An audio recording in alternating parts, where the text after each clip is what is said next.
اللہ وبرکاتہ۔ وعلیکم السلام ورحمۃ اللہ۔ الحمدللہ ثم الحمدللہ الحمدللہ رب العالمین، نحمده ونستعینه ونستغفره ونؤمن به ونتوکل علیہ، ونعوذ باللہ من شرور انفسنا ومن سیئات اعمالنا، من يهده الله فلا مضل له ومن يضلله فلا هادي له، ونشهد أن لا إله إلا الله، ونشهد أن سيدنا ونبينا وسندنا وشفيعنا ومولانا وملجانا وأشرفنا محمدا عبده ورسوله، قال الله تبارك وتعالى في القرآن المجيد والفرقان الحميد، أعوذ بالله من الشيطان الرجيم، بسم الله الرحمن الرحيم، شهر رمضان الذي أنزل فيه القرآن هدى للناس وبينات من الهدى والفرقان، وقال الله تبارك وتعالى في مكان آخر، إنا فتحنا لك فتحا مبينا، وقال الله تبارك وتعالى في مكان آخر، إنا أنزلناه في ليلة القدر، صدق الله العظيم وصدق رسوله النبي الأمين الكريم، ونحن على ذلك لمن الشاهدين والشاكرين والذاكرين والصابرين، والحمد لله رب العالمين۔ قال الله تبارك وتعالى في شأن حبيبه المصطفى ورسوله المجتبى صلى الله تعالى عليه وسلم، إن الله وملائكته يصلون على النبي، يا أيها الذين آمنوا صلوا عليه وسلموا تسليما، اللهم صل على سيدنا شفيعنا مولانا محمد كما تحب وترضى بأن تصلي عليه صلى الله تعالى عليه وسلم۔ نبی اور آل نبی پر پھر ایک مرتبہ آواز میں درود پاک پڑھیں، اللہم صلی علی سیدنا شفیعنا مولانا محمد معد الجود والکرم منبع العلم والحلم والحکم وآلہ واصحابہ وبارک وسلم، صلاة وسلاما علیک یا رسول اللہ، صلاة وسلاما علیک یا حبیب اللہ، صلاة وسلاما عليك يا نبي الله، صلاة وسلاما عليك يا قاسم رزق الله، صلاة وسلاما عليك يا نور من نور الله، صلى الله تعالى عليك وعلى آلك وأصحابك وأزواجك وذرياتك وأهل بيتك أجمعين، سبحان ربك رب العزة عما يصفون، وسلام على المرسلين، والحمد لله رب العالمين۔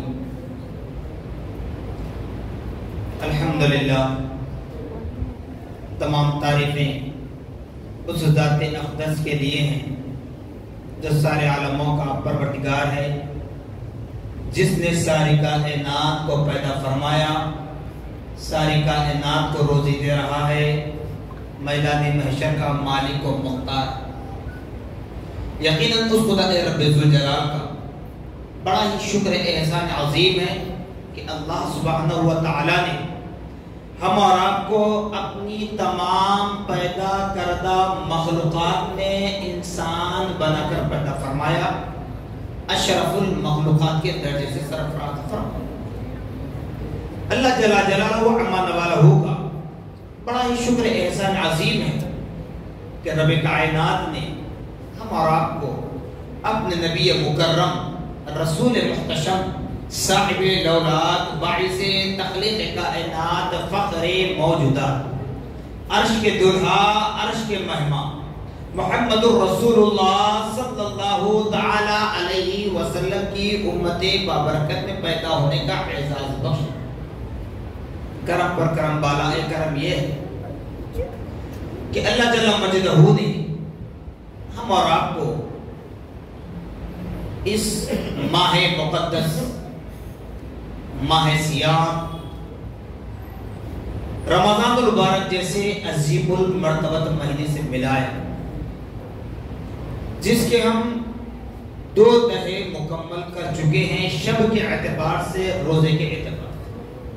اب تیسرے تہے میں ہم داخل ہو چکے ہیں۔ یہ تیسرا دہا جہنم سے آزادی کا دہا کہلاتا ہے۔ یوں تو رب کائنات اعلان فرماتا ہے کہ اے میرے بندو، جیسا ہی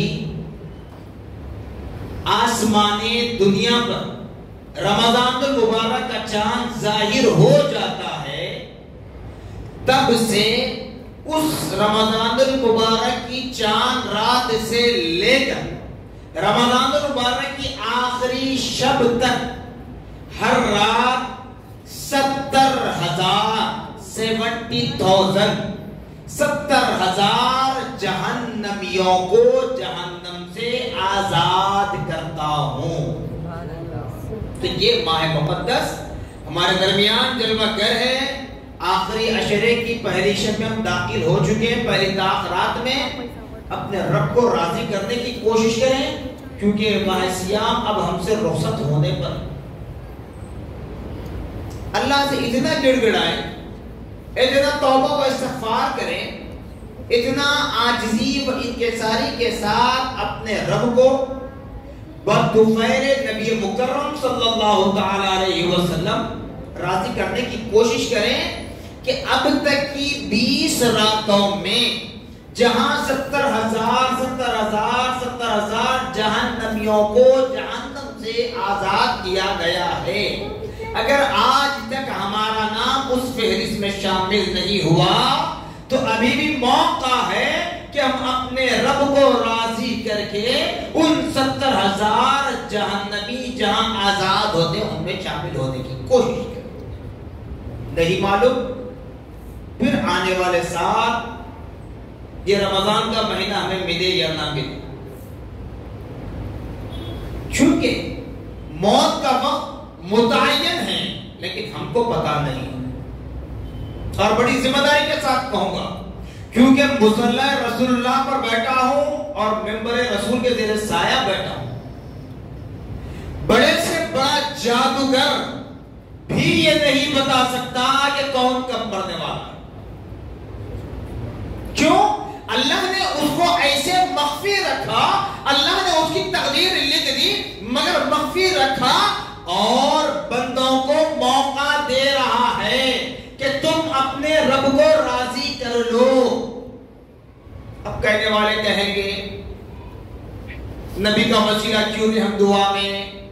سب سے پہلی بات کیونکہ عقیدہ ہے تو ایمان سلامت ہے، عقیدہ اگر درست ہے تو نماز مکمل ہونے کی گارنٹی ہے، عقیدہ اگر درست ہے تو قرآن سینے میں اترنا، حلق سے اترنا، قرآن کے پڑھنے کا فائدہ ہونا یہ پاسبل ہے۔ اگر عقیدے میں بگاڑ ہے، لاکھ تدبیریں کر لے کچھ ہونے والا نہیں۔ یہ بھی یاد رکھ لیں، میں ہمیشہ کہتا ہوں جہاں موقع ملتا ہے مجھے، چاہے مساجد میں ہو چاہے سوشل میڈیا کے ذریعے ہو، کسی پلیٹ فارم سے ہو، یہ کہتا ہوں کہ ضروری نہیں کہ میری ہر بات کو ہر کوئی ایکسپٹ کرے، لیکن جو ایمان والا ہوتا ہے وہ سر خم کر کے تسلیم کر لیتا۔ جو ایمان والا ہوتا ہے، جس کے دل میں حب نبوی ہے، جس کے دل میں مصطفیٰ جان رحمت کی محبت ہے وہ تسلیم کرتا ہے اس بات کو کہ محبت رسول ہے تو قرآن کا پڑھنا قبول ہے، محبت رسول ہے نماز پڑھنا قبول ہے، محبت رسول ہے زکات قبول ہے، محبت رسول ہے زکات قبول ہے، محبت رسول ہے حج بھی قبول ہے، محبت رسول ہے عمرہ بھی قبول ہے، محبت رسول ہے تو پھر رات بھر قیام اللیل کرنا بھی قبول ہے، محبت رسول ہے تو قرآن کا ایک ایک لفظ پڑھنا اللہ کا وعدہ ہے۔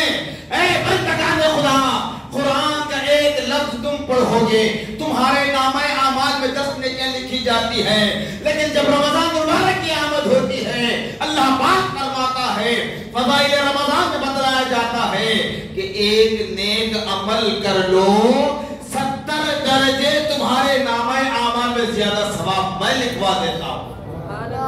لکھنے والے تم ہم نہیں، کوئی قلم والا نہیں، کوئی رائٹر نہیں، اللہ نے منکر نکیر کو رکھا ہے، منکر نکیر معاف کرنا کرامن کاتبین کو رکھا ہے، وہ کرامن کاتبین ہمارے نامہ اعمال کو لکھتے چلے جاتے ہیں۔ محبت رسول ضروری ہے، اگر محبت رسول کا انکار اگر کرنا ہی ہے تو سب سے پہلے اس بات کو ذہن میں بٹھا لیں، جو نماز ہم پڑھ رہے ہیں، نماز ہم جو پڑھ رہے ہیں، کیا اللہ تبارک و تعالی نے ہم کو یا ہمارے آبا و اجداد کو، ہمارے خاندان قبیلے کے بزرگوں کو نگاہ دے کر کہا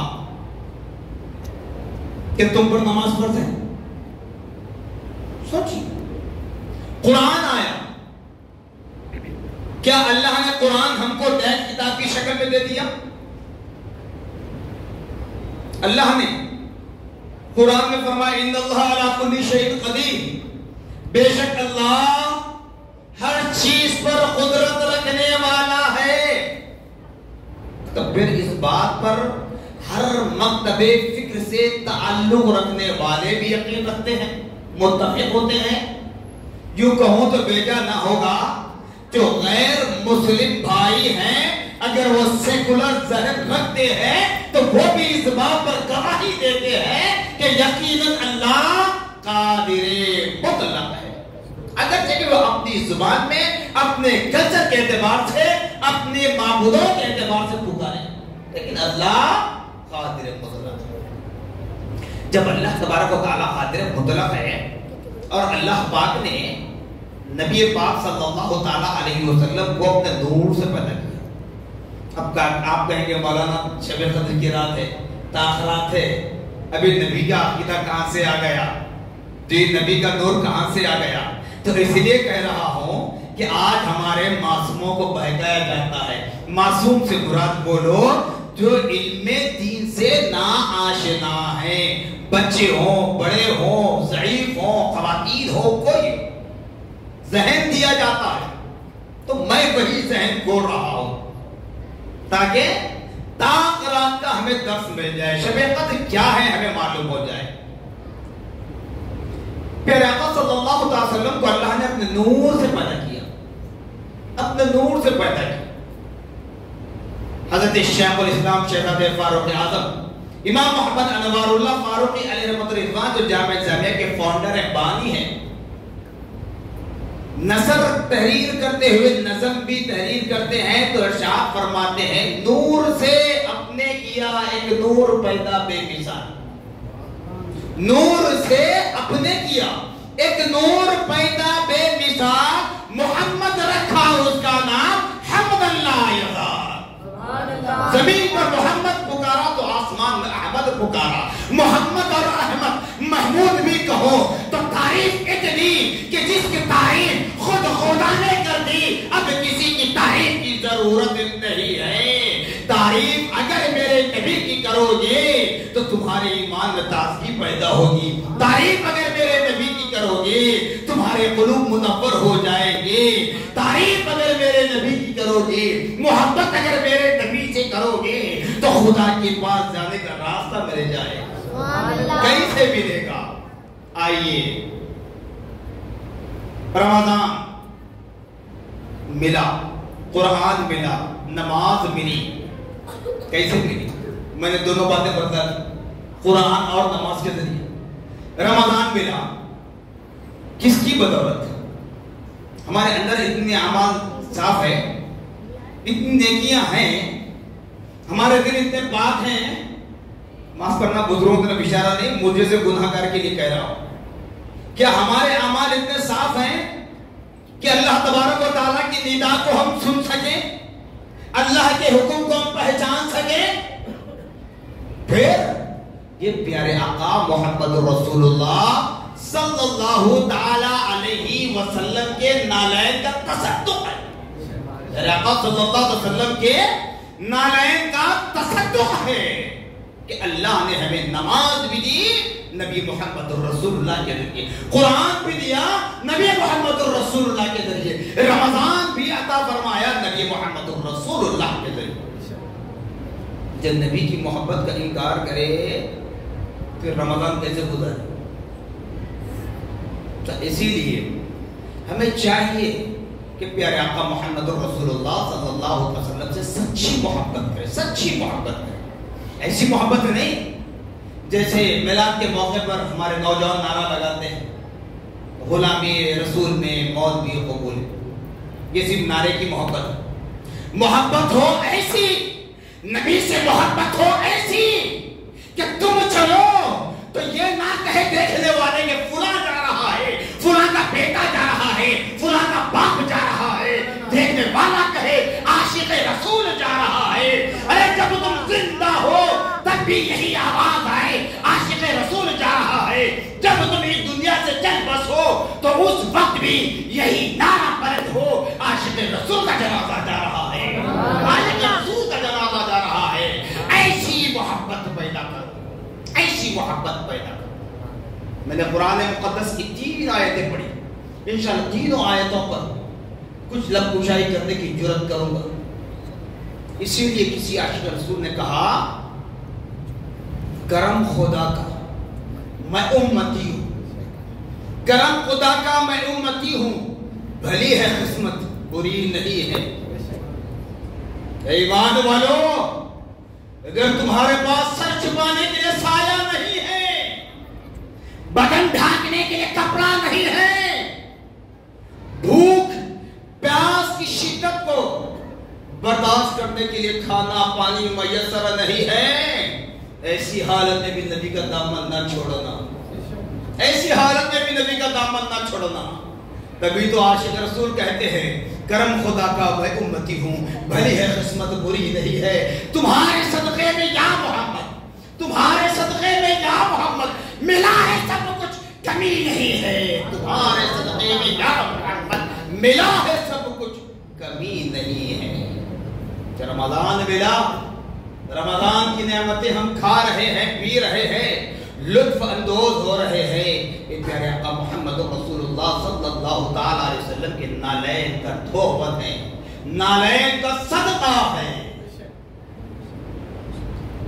تو یاد رہے پہلی آیت میں نے پڑھی شہر رمضان الذی انزل فیہ القرآن، اور یہاں پر ایک آیت لوں گا میں، یہاں پر اللہ تعالیٰ قرآن میں کیا فرما رہا؟ رمضان کا وہ مہینہ جس میں قرآن اتارا گیا، رمضان کا وہ مہینہ جس میں قرآن اتارا گیا۔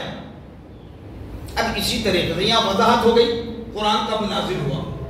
اب ایک آیت ہے جہاں پر آپ سے سوال کرتا ہوں، قرآن وہی قرآن میں اللہ تعالیٰ فرما رہا ہے یا ایھا الذین آمنوا کتب علیکم الصیام کما کتب علی الذین من قبلکم لعلکم تتقون، اے ایمان والو تم پر روزے فرض کیے گئے، یا ایھا الذین آمنوا کتب علیکم الصیام، اے ایمان والو تم پر روزے فرض کیے گئے، کما کتب علی الذین من قبلکم، جیسا کہ تم سے پچھلے والوں پر بھی فرض کیے گئے۔ یہ کیوں بتایا اللہ تعالیٰ؟ اس لیے کہ اے میرے نبی کی امتیوں، اے میرے محبوب کی امتیوں، تم اپنے آپ کو مشقت نہ سمجھنا، گرا نہ سمجھنا، تکلیف نہ سمجھنا. یہ روزے تم پر فرض کیے گئے ہیں بلکہ تم سے پچھلے انبیاء اور رسول کی امتوں پر بھی روزے فرض تھے. لعلکم تتقون، تم پر بھی اس لیے فرض کیے گئے ہیں تاکہ تم متقی اور پرہیزگار بن جاؤ. اس آیت پاک کا ترجمہ یہی ہے تو ترجمے کے قرآن میں بھی اٹھا کر دیکھ لیں. ترجمہ تو یہی ہے. اللہ تعالیٰ یہی فرما رہا ہے کہ ایمان والو تم پر روزے فرض کیے گئے جیسا تم سے پچھلے والوں پر بھی فرض کیے گئے تھے تاکہ تم متقی پرہیزگار ہو جاؤ. اب بتاؤ، میں نے کہا نا عقیدہ درست ہے تو سب اعمال قبول ہے. رب کی بارگاہ نبی سے محبت سچی ہے تو قرآن پڑھنا بھی قبول ہے، نماز پڑھنا بھی قبول ہے، زکوٰۃ بھی قبول ہے، صدقہ فطر بھی قبول ہے، حج بھی قبول ہے، قربانی بھی قبول ہے، مدرسے بنانا بھی قبول ہے، مسجد بنانا بھی قبول ہے. ورنہ مشکل کیسے؟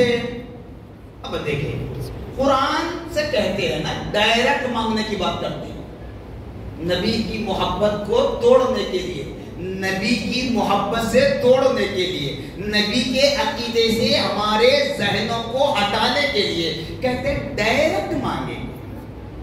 وہ بھی تو ہماری طرح بشر تھے، کیوں ان سے مانگا جائے؟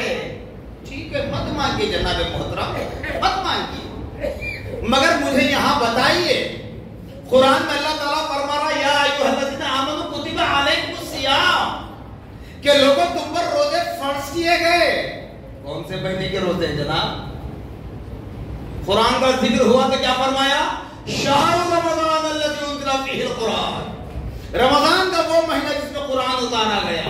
جب روزہ فرض کیا اللہ نے یہ نہیں فرما رہا میں نظام خدا بندی میں مداخلت نہیں کر رہا ہوں، کلام خدا بندی میں مداخلت نہیں کر رہا ہوں، سمجھانے کے لیے بتا رہا ہوں. یا ایھا الذین آمنوا کتب علیکم الصیام رمضان، قرآن میں ہے صیام رمضان نہیں ہے، کتب علیکم الصیام ہے، صرف روزے کا ذکر ہے.